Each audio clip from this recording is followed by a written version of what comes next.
Goeiemôre, ek is Frederik Pretorius.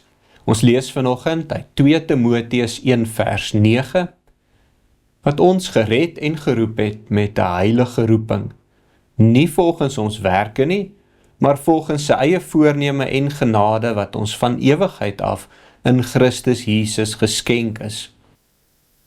Daar is sekere vrae waarop die Bybel vir ons antwoorde gee.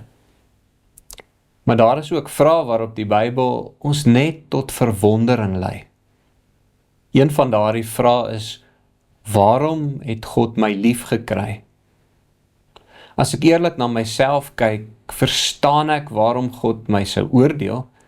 Ek kan verstaan waarom hy my sonde kon veroordeel. Ek kan verstaan waarom ek genade nodig het. Maar wat ek nooit volkome sal verstaan nie, is waarom hy besluit het om my lief te hê.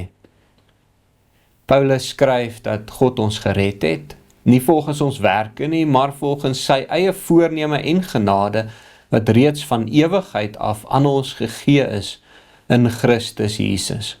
Dit beteken dat my verlossing nie begin het die dag toe ek tot geloof gekom het nie. Dit het nie begin die dag toe ek my sondes bely het nie. Dit het nie begin die dag toe ek besluit het om Jesus te volg nie. Dit het begin in die ewige hart van God. Nog voordat die wêreld bestaan het, nog voordat ek gebore is, nog voordat ek enige iets goeds of sleg gedoen het. God het reeds geweet wie ek sou wees. Hy het elke sonde geken wat ek sou doen. Hy het elke mislukking gesien. Hy het elke traan gesien. Hy het elke afdwaalpad gesien. En tog het hy besluit om my lief te hê. Dis wat die uitverkiesende genade so wonderlik maak. Dit beteken nie dat ek alles verstaan nie. Inteendeel. Dit laat my besef hoeveel groter God as ek is. Ons leef in 'n wêreld waar alles verdien moet word. Ons word gekies omdat ons goed genoeg is. Ons word aanvaar omdat ons iets kan bydra. Ons word beloon omdat ons presteer. Maar God se liefde werk nie so nie.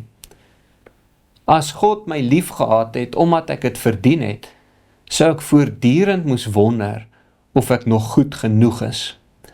As God my gekies het op grond van iets in my, sou ek voortdurend bang wees dat daardie iets dalk kan verdwyn of minder word. Maar die Bybel leer dat sy liefde sy oorsprong in homself het.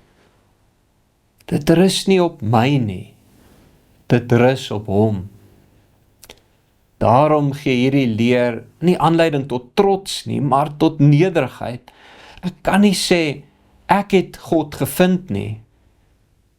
Ek kan net sê, God het my gevind. Ek kan nie sê, ek was slimmer as ander mense nie. Ek kan net sê, God was genadig. Ek kan nie sê, ek het die regte besluite geneem nie. Ek kan net sê, God het eerste na my toe gekom. Dit is wat ons telkens in die Bybel sien. Adam het weggekruip, maar God het hom gesoek. Jona het weggehardloop, maar God het hom agterna gegaan. Petrus het geval, maar Jesus het hom herstel. En so was dit ook met my.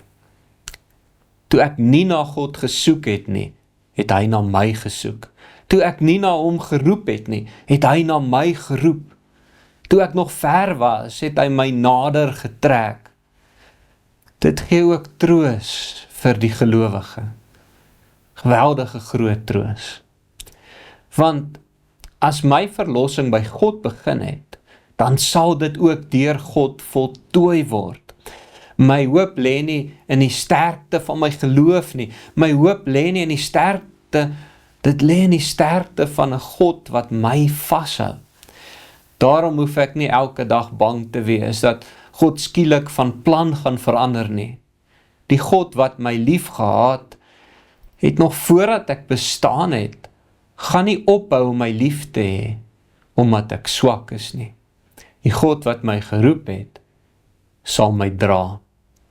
Die God wat my gevind het, sal my nie laat gaan nie. Wanneer ek hieroor nadink, bly daar uiteindelik net een reaksie oor. Aanbidding. Nie omdat ek alles verstaan nie, maar omdat ek iets sien van hoe groot sy genade werklik is, en hoe meer ek daarvan sien, hoe meer wil ek saam met Paulus uitroep, aan hom kom die heerlikheid toe tot in alle ewigheid. Kom ons bid saam. Hemelse Vader, ek verstaan nie waarom U my liefhet nie, maar ek dank U daarvoor. Dankie dat my verlossing nie begin by my nie, maar by U. Help my om elke dag in nederigheid, dankbaarheid en verwondering voor U te leef. Laat my rus in U wete, dat die God wat my geroep het, my ook sal bewaar. Amen.